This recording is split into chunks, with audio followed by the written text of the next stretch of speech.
क्या आपकी सैलरी है 18,000 और अगर आपकी सैलरी 18,000 है तो अब ये सैलरी बढ़कर हो जाएगी 94,000। नमस्कार, बहुत स्वागत है आपका। मैं हूं आपके साथ रितु सिंह। देश में 8वें वेतन आयोग को लेकर केंद्रीय कर्मचारियों के बीच चर्चाएं तेज हैं, लेकिन इस वक्त उस संभावना पर बहस हो रही है जिसमें 18,000 रुपए बेसिक वेतन पाने वाले कर्मचारी की ग्रॉस सैलरी बढ़कर करीब 94,000 रुपए तक पहुंच सकती है। इस मुद्दे पर national federation of Indian railway man यानी कि NFIR के जनरल सेक्रेटरी M राघवैया ने अपनी राय रखी। एक इंटरव्यू के दौरान जब ये गणना उनके सामने रखी गई कि 18,000 रुपए बेसिक वेतन वाले कर्मचारी का बेसिक वेतन बढ़कर करीब 69,000 रुपए हो सकता है और कुल ग्रॉस सैलरी लगभग 94,000 रुपए तक पहुंच सकती है, तभी सवाल उठाया गया कि क्या इतनी बड़ी बढ़ोतरी वास्तव में संभव है। तो M राघवैया ने क्या क्या समझाया, बताते हैं।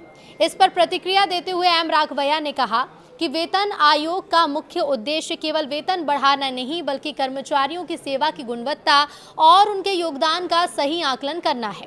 देश के बड़ी संख्या में केंद्रीय कर्मचारी कठिन और दूरदराज के इलाकों में काम करते हैं जहां बुनियादी सुविधाएं भी उपलब्ध नहीं होती।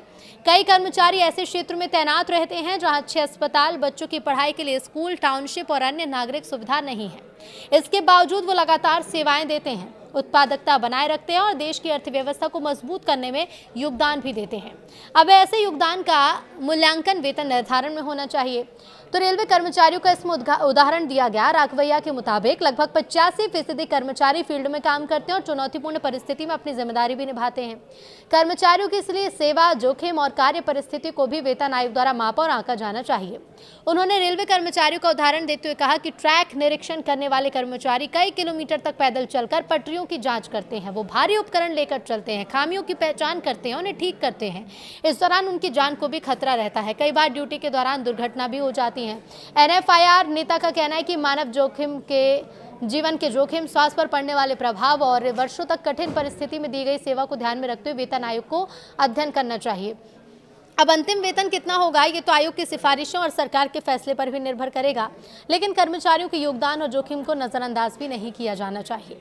अब ऐसे में देखिए, अगर 8वां वेतन आयोग लगता है यानी कि 8th पे कमीशन, तो इसे लेकर केंद्रीय कर्मचारियों को बड़ा फायदा होगा। अब इसमें जो आयोग का गठन किया गया है या फिर आयोग जो प्रक्रिया को पूरी करेगा, आयोग किन किन चीज़ों का ध्यान रखता है, उसमें फिर कितनी बढ़ोतरी की जाती है और ऐसे में 8th पे कमीशन लगने के बाद आपकी सैलरी में कितनी बढ़ोतरी होगी, ये अब जल्द ही स्पष्ट होगा।